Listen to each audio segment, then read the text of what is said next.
the issues that we're facing today will also produce significant opportunities.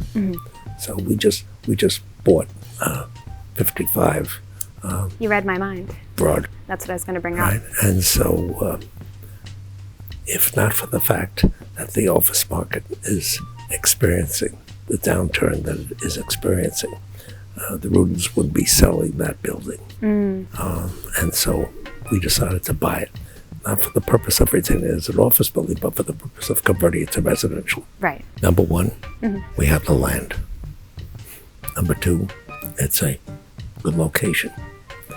It's not in the center of any particular district. It's at the edge of several districts. Right.